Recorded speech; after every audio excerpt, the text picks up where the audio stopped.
સર્વપ્રથમ તો હું મારા મત વિસ્તારના તમામ નાગરિકો અને ગુજરાતના તમામ નાગરિકોને હોળીની શુભકામના પાઠવું છું. ધૂળેટીની પણ શુભકામના પાઠવું છું. આજે મારા વિસ્તારની અંદર માઠીવાડા જિલ્લા પંચાયત સીટની અંદર વર્ષોથી પરંપરાગત રીતે હોળીની ઉજવણી થાય છે. ત્યારે હું માનું છું ત્યાં સુધી દેશની અંદર આ 5મા નંબરની હોળિકા હશે એવું મારું માનવું છે.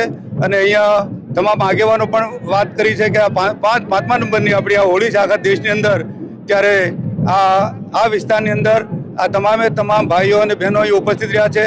સંગઠન પ્રમુખ ભીખાજી ઉભા રહ્યા છે, માન્ય સાંસદ સાહેબ ઉભા રહ્યા છે, માન્ય કલેક્ટરશ્રી ઉભા રહ્યા છે, માન્ય તમામ જિલ્લા પંચાયત તાલુકા પંચાયતના તમામ સદસ્યો તમામ નાગરિકો લગભગ હું માનું છું ત્યાં સુધી આપ જોઈ શકો છો કે આખા વિસ્તારની અંદર આ મોટી સંખ્યામાં હોળી રમવા માટે દૂરથી માણસો આખા વિધાનસભા ક્ષેત્રમાંથી આખા જિલ્લામાંથી તમામ નાગરિકો અહીં હોળી રમવા આવ્યા છે.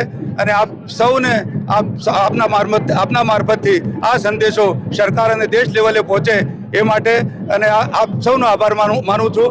અને આવનાર સમય અમારા આ ભિલોડા વિધાનસભા ક્ષેત્રની અંદર આ હોળિકા અમારા પર કૃપા વરસાવે, વિકાસના પંથે લઈ જાય, નાગરિકો સુરક્ષિત રહે એ માટે આજે હું આ પ્રાર્થના કરું છું.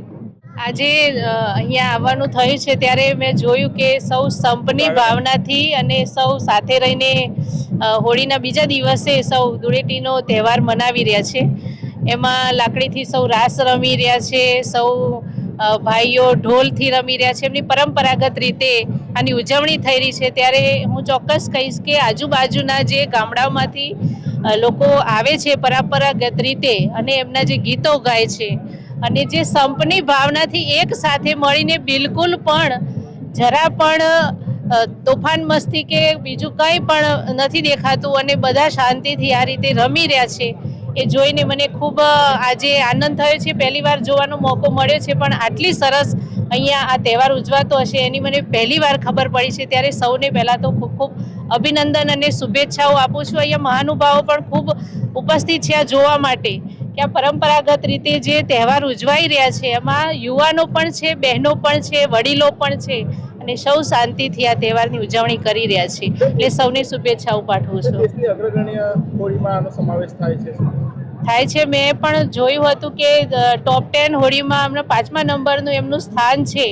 એટલે ખરેખર જે મોટી સંખ્યામાં લોકો ઉપસ્થિત રહ્યા છે અને સૌ શાંતિપૂર્ણ આ તહેવાર મનાવે છે ત્યારે એનું ખરેખર જે સ્થાન છે ચોક્કસ સ્થાન પ્રમાણે એને મળ્યું છે અને હજુ પણ એને વધારે પ્રાધાન્ય મળે એવી હું તો પ્રાર્થના કરું છું.